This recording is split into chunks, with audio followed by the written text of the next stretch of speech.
Well, hey, you, and welcome back to episode 3 of the Miss Michaela Mae Show. I'm your host, Miss Michaela Mae.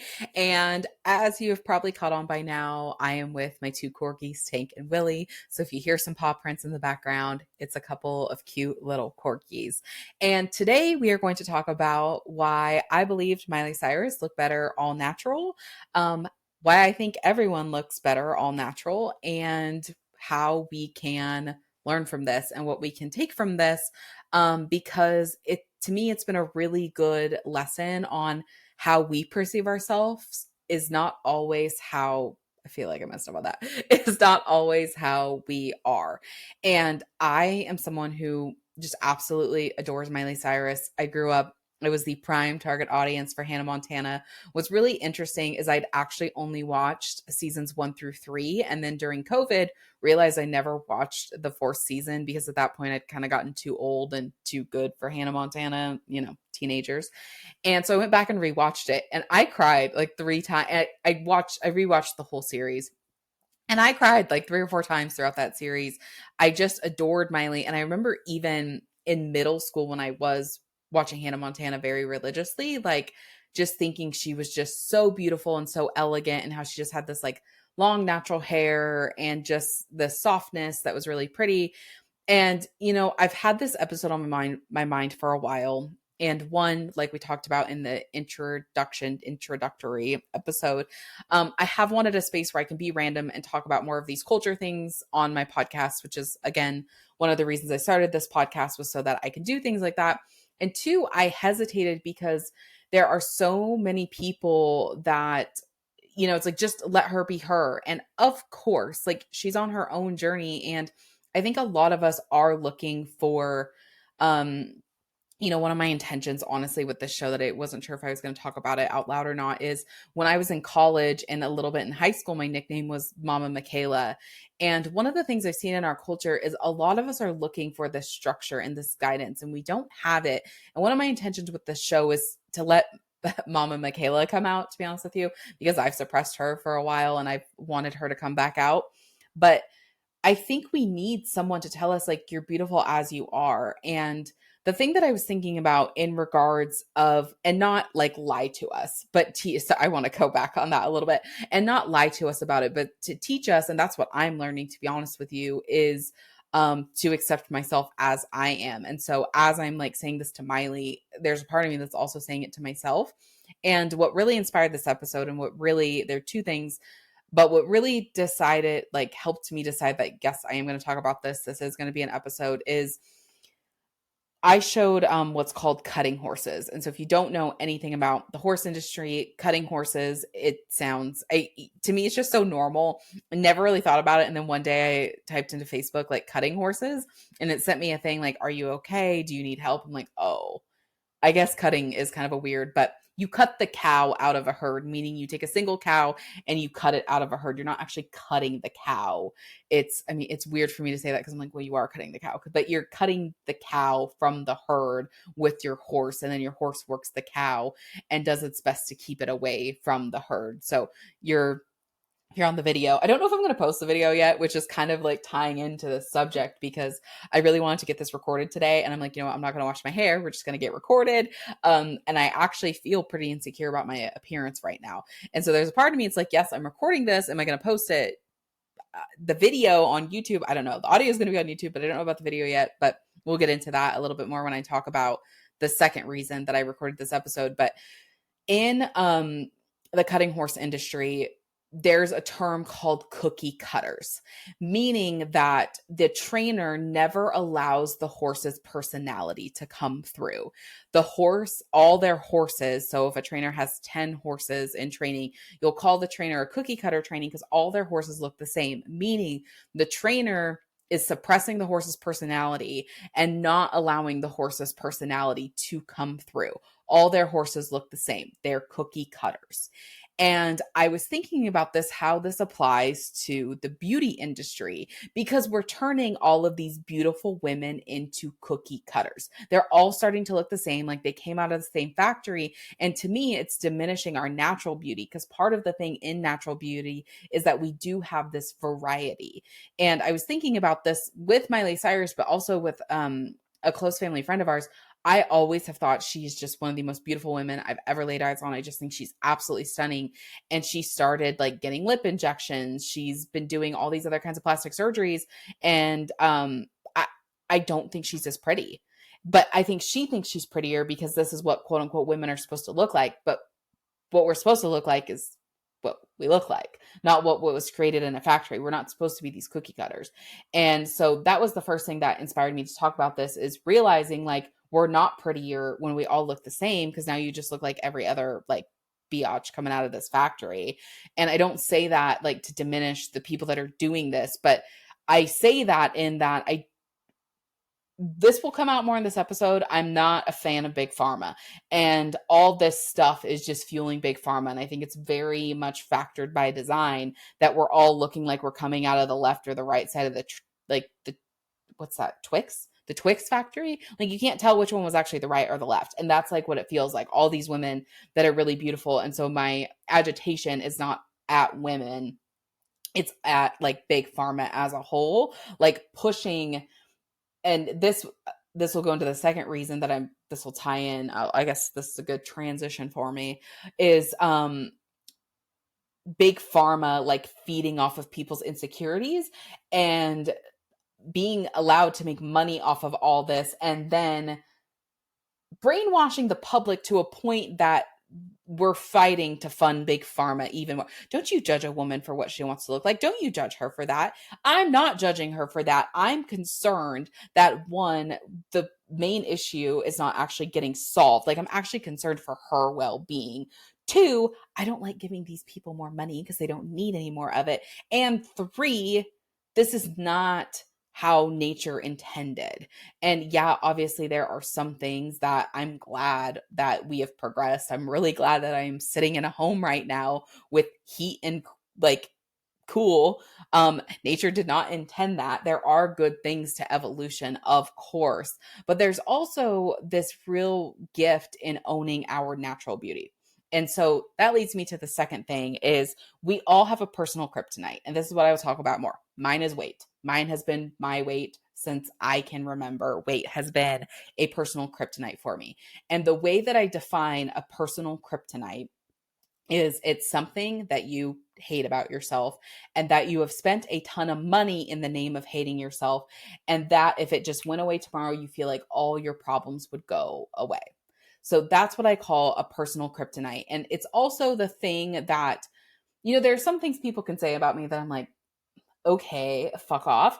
But if they said something to me about my weight, that would hit me below the knees. And that's another way you can start to identify what your personal kryptonite is. It's that thing someone can say to you that would just hit you below the knees. And it's also that thing that you have spent a lot of time, money, and resources on in the name of hating yourself, hoping that if this thing goes away, all your problems would magically be solved.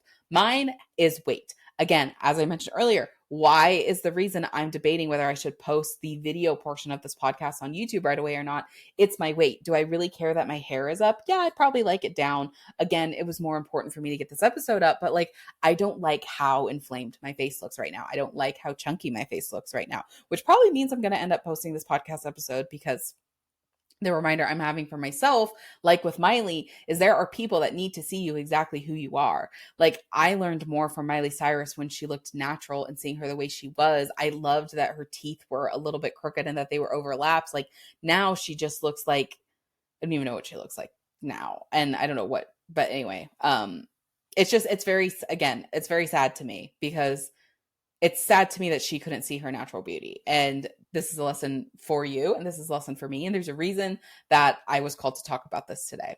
And so those are the two main reasons that I did want to talk about this today. The whole cookie cutter thing, and then also the kryptonite thing, and how there are people who are really good at marketing, including the people in Big Pharma, that are feeding off your insecurities and getting you to spend money in the name of hating yourself. And the thing even below that concerns me, even with myself, I have spent so much time and money and resources. And when I'm feeling low about myself, that is the first thing I want to do, is go spend time and money on resource to quote unquote fix this problem. I know it's not going to fix the problem. And that's the issue. And when people have our emotions like that, they can control us. And that's my other thing. Personal sovereignty and personal freedom is a high value of mine. And when someone has us by our kryptonite, by the balls, if you will, they have control over us. So I guess that's the third reason that I wanted to talk about this.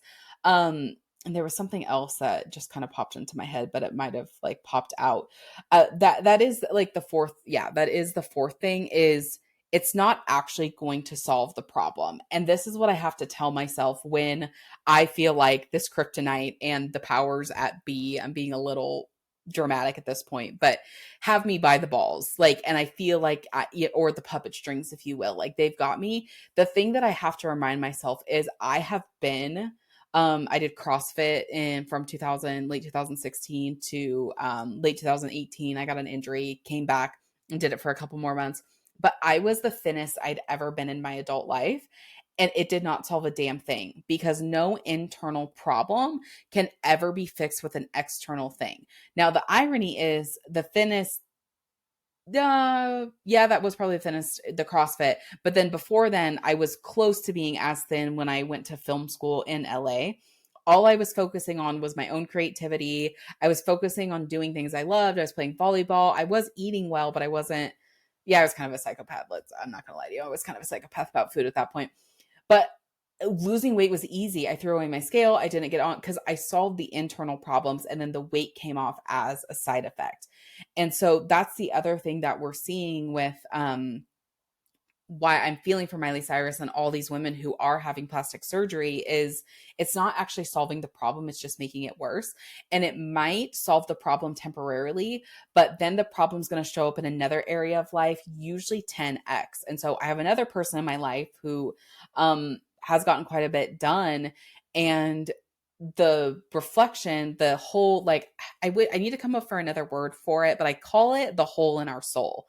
And when we have those holes in our soul, and I think reason I don't like that term, you could probably guess why I don't love that term, but for lack of better terms right now, the hole, the gap, because every time I say the gap in your soul, like it doesn't feel right. Like, because it's not a gap because the gap wasn't there. It's like just, it's where you've been torn and ripped, the rip in your soul.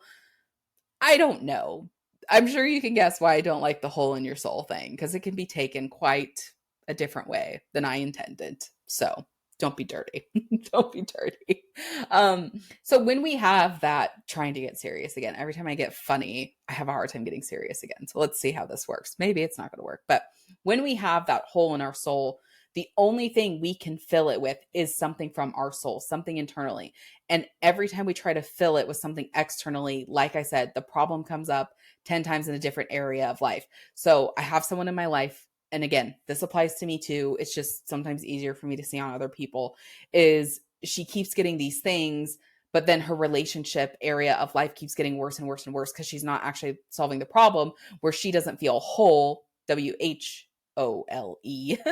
And that needs to be filled with an emotional fix, a mindset fix. It can't be fixed with something externally, because I call it, it's like building a home on a sinkhole.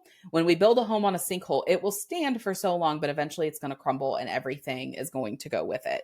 And so I think we're kind of seeing that with Miley as well, because the last couple albums, like she's had work done here and there, but between her last divorce with Liam, or I guess her and Liam technically weren't married the first time. Between her divorce with Liam, when Plastic Hearts came out in 2020 until now, like she had a little bit of stuff done when Endless Summer Vacation out, but even from Endless Summer Vacation to Something Beautiful, she has had so much work done. And I think we're seeing that again. We can't solve an internal problem with an external thing. I think we're seeing that with her album. Like, Something Beautiful flopped, like for Miley. And a lot of people say it's good and they can't figure out why it flopped. And this is where we can start to see the patterns of when we are trying to solve an external thing with, and solve an internal problem with an external thing, where we can start to catch these patterns within our own life. It's like, this thing by all means should have done well and it didn't. Why? Or this should be coming together. Like, I kind of talk about it. I didn't talk about it per se in the episode, my first episode, where I talk about, where's my second episode? I think we're on episode 3. I'm batch recording today. So episodes start running together after a while. But in the episode where I talk about like Taylor Swift, I talk about how I saw myself change. And now I feel like we're seeing this in Taylor Swift.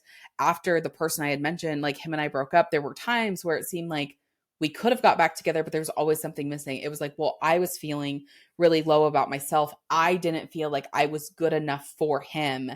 And so it's like, by all means, on paper, you would think we would have came back together at some point. Why didn't we? It's like, well, because I had this wound that was creating a gap between me and what I wanted, because again, the external solve just won't work. And then also it's too big of a burden for other people to carry this good enough, wound. It's like if someone carries that for you, that's when we see a lot of relationships just fall apart and resentment comes in, because it's like, you need to fix me. And that's just not how life was created. Like, it's our job to fix us. And then obviously we have partners and friends to like, hey, this is what I need. Can you help me with this? Because I do need a little connection. Like, yes, of course.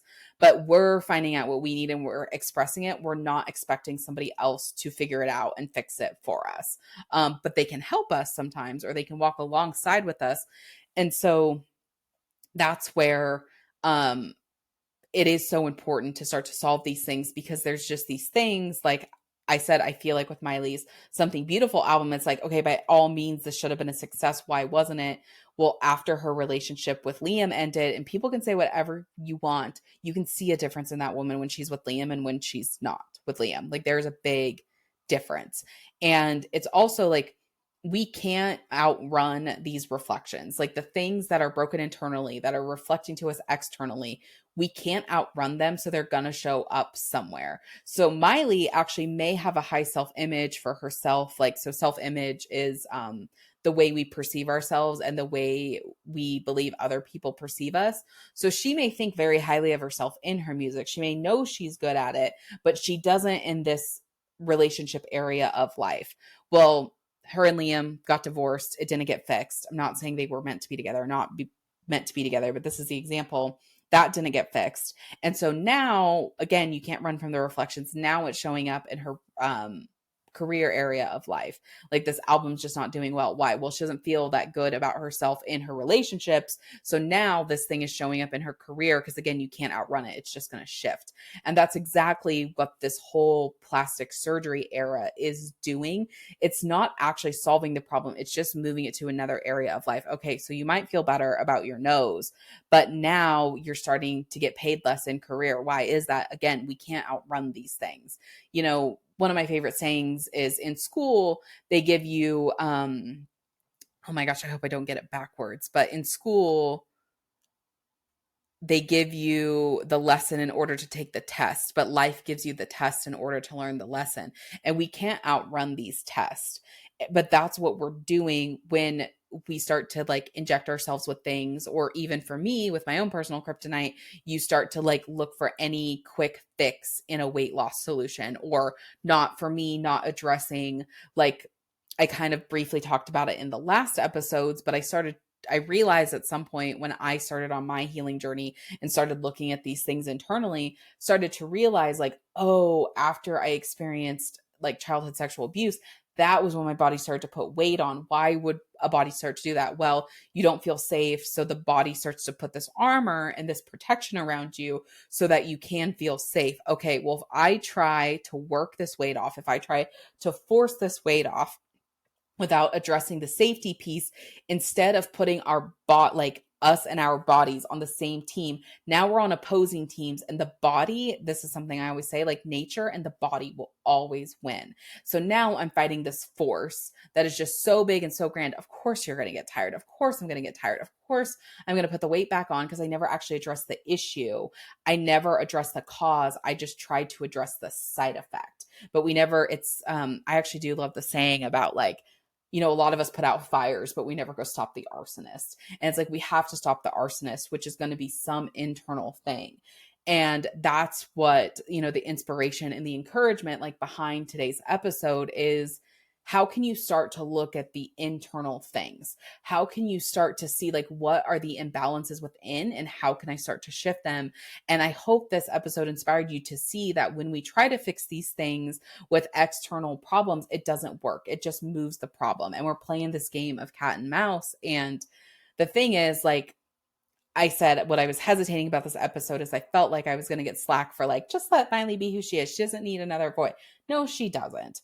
That was not the point. The point was to inspire and to encourage you to look at yourself a little differently in the mirror. And ironically enough, as I was talking through this episode, because I'm very like intuitive on the spot, like these things that come through, I'm like, oh, Michaela needed to hear this today too. And it's like also inspire myself of like, because I was feeling pretty low about myself earlier today, actually. And like, trying to like I have a pretty high value of I don't intuitively feel good about the peptides, but then you see all these people like feeling better and losing weight on the peptides, and there's a part of me that's like trying to justify the peptides in my head. And I caught that today and I was like, oh, this is not the answer. And so I needed to hear this episode of myself to remind myself you're just going to get back on the same yo-yo roller coaster track that you've gone on circles and circles. Like, the definition of insanity is doing the same thing over and over again and expecting a different result. And I do want to do things differently. And I want to encourage you to do things differently. Like if you have gotten work done before, like no shame. But if you feel called to get something else done again, I want to ask you, like, did it actually solve the problem or did it mask the problem? Because if it solved the problem's no longer a problem and you've got what you wanted. But if it didn't solve the problem, then you're still stuck in the same pattern. And so again, what can you do differently? And that was really, again, the inspiration behind this episode was to encourage us to look at these imbalances within and also encourage us to do things differently and not just continue to do the same yo-yo and go on the same circles over and over again and quite frankly drive ourselves insane. And also, like I said, I don't love Big Pharma and I would love us to stop giving pharma money, Big Pharma money in the name of hating ourselves. So yes, that was part of the inspiration too. But honestly, that's all I have for today is to really just like encourage you to sit with like, what can you love about yourself today? Like, yes, I may be feeling more insecure about like my face feels inflamed, my face feels chunky, but I do love my eyes. I have I don't know if you can see if you're on the video, I have heterochromia, so I have two different colored eyes, and I actually think that's really really cool. So I can feel good about my eyes, or my skin complexion looks really nice today. Like I can feel good about that. So like, what can you start to lean into of what you do feel really good about? And then from there, we can start to get balanced and start to shift. Because it's not that we're not here to shift things about ourselves. Like we totally are. Like I'm learning how to, like, I never thought I'd say this. Like I'm learning how to do energetic plastic surgery right now. Like we are meant to change things about ourselves. But when we change things from a place of balance, we can create long and lasting results. When we change things from being out of balance, that's when we go back on the same yo-yo, that same roller coaster over and over again. And for your and I's sake, it is time to get off the roller coaster. So thank you for tuning in to episode 3 of the Miss Michaela Mae Show. I am so thankful you're here. I'm so thankful that you are on this journey with me. If you enjoyed today's episode, I would love for you to subscribe and leave a review telling me what you loved, telling me what you want to hear more of. I love reading the reviews, and it just helps inspire me to make more episodes and what episode topics to talk about. So thank you for being here. And myself, Willie, and Tank will talk to you next time.